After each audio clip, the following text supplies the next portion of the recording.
This is a reading of Charlie and the Chocolate Factory, Chapter 14, Mr. Willy Wonka. Mr. Wonka was standing all alone just inside the open gates of the factory. And what an extraordinary little man he was. He had a black top hat on his head. He wore a tailcoat made of beautiful plum-colored velvet. His trousers were bottle green. His gloves were pearly gray. And in one hand he carried a fine gold-topped walking cane. Covering his chin, there was a very small, neat pointed black beard, a goatee, and his eyes were most marvelously bright. They seemed to be sparkling and twinkling at you all the time. The whole face, in fact, was alight with fun and laughter. And oh, how clever he looked! How quick and sharp and full of life! He kept making quick, jerky little movements with his head, cocking it this way and that, and taking everything in with those bright, twinkling eyes. He was like a squirrel with the quickness of his movements, like a quick, clever old squirrel from the park. Suddenly, he did a funny little skipping dance in the snow, and he spread his arms wide and smiled at the 5 children who were clustered near the gates, and he called out, "Welcome, my little friends! Welcome to the factory!" His voice was high and fluty. "Will you come forward one at a time, please?" he called out, "and bring your parents. Then show me your golden ticket and give me your name. Who's first?" The big fat boy stepped up. "I'm Augustus Gloop," he said. "Augustus!" cried Mr. Wonka, seizing the hand and pumping it up and down with terrific force. "My dear boy, how good to see you! Delighted, charmed, overjoyed to have you with us. And these are your parents? How nice! Come in, come in. That's right, step through the gates." Mr. Wonka was clearly just as excited as everybody else. "My name," said the next child to go forward, "is Veruca Salt. My dear Veruca, how do you do? What a pleasure it is. You do have an interesting name, don't you? I always thought of Veruca was sort of a wart that you got on the sole of your foot, but I must be wrong, mustn't I? How pretty you look in that lovely mink coat. I'm so glad you could come. Dear me, this is going to be such an exciting day. I do hope you enjoy it. I'm sure you will. I know you will. Your father? How are you, Mr. Salt? And Mrs. Salt, overjoyed to see you. Yes, the ticket is quite in order. Please go in." The next 2 children, Violet Beauregard and Mike Teavee, came forward to have their tickets examined, and then have their arms practically pumped off of their shoulders by the energetic Mr. Wonka. And last of all, a small, nervous voice whispered, "Charlie Bucket." "Charlie!" cried Mr. Wonka. "Well, well, well, so there you are. You're the one who found your ticket only yesterday, aren't you?" "Yes, yes, I read all about you in this morning's papers. Just in time, my dear boy. I'm so glad. So happy for you. And this, your grandfather, delighted to meet you so, overjoyed, enraptured, enchanted. All right. Excellent. Is everybody in now? 5 children? Yes. Good. Now, will you please follow me? Our tour is about to begin.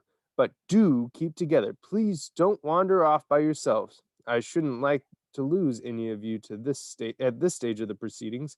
Oh dear me, no." Charlie glanced back over his shoulders and saw the great iron entrance gates slowly closing behind him.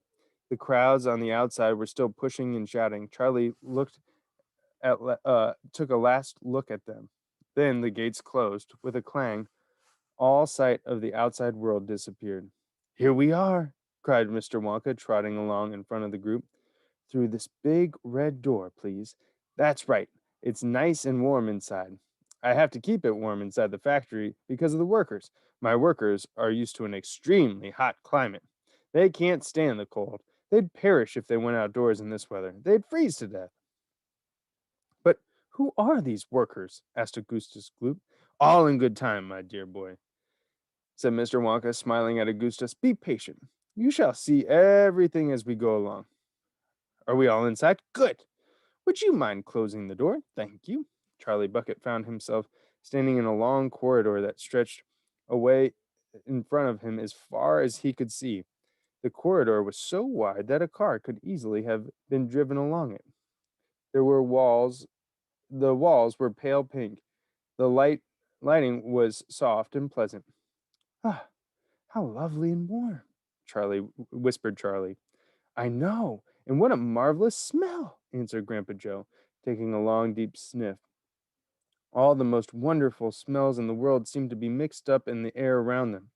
The smell of roasting coffee and burnt sugar and melting chocolate, and mint and violets and crushed hazelnuts and apple blossom and caramels and lemon peel. And far away in the distance, from the heart of the great factory, came the muffled roar of energy, as though some monstrous, gigantic machine were spinning its wheels at a breakneck speed. Now, this, my dear children, said Mr. Wonka, raising his voice above the noise, this is the main corridor. Will you please hang your coats and hats on those pegs over there, and then follow me? That's the way. Good. Everyone ready? Come on, then. Here we go. He trotted off rapidly down the corridor, with the tails of his plum colored velvet coat flapping behind him, and the visitors all hurried after him. It was quite a large party of people. When you came to think of it, there were 9 grown-ups and five children, 14 in all. So you can imagine that there was a good deal of pushing and shoving as they hustled and bustled down the passage, trying to keep up with the swift little figure in front of them. Come on, cried Mr. Wonka. Get a move on, please. We'll never get round today if you dawdle like this. And soon he turned right off the main corridor into another slightly narrower passage. Then he turned left, and then left again, and then right, then left, then right, then right, then left. The place was like a gigantic rabbit warren, with passages leading this way and that in every direction. Don't you let go of my hand, Charlie, whispered Grandpa Joe. Notice how all these passages are sloping downward, called Mr. Wonka. We are now going underground. All the most important rooms in my factory are deep down below the surface. Why is that? Somebody asked. There wouldn't be nearly enough space for them on top, answered Mr. Wonka. These rooms we are going to see are enormous. They are larger than football fields. No building in the world would be big enough to house them. But down here, underneath the ground, I've got all the space I want. There's no limit, so long as I hollow it out. Mr. Wonka turned right. He turned left. He turned right again. The passages were sloping steeper and steeper downhill now. Then, suddenly, Mr. Wonka stopped. In front of him, there was a shiny metal door. The party crowded round. On the door, in large letters, it said, The Chocolate Room.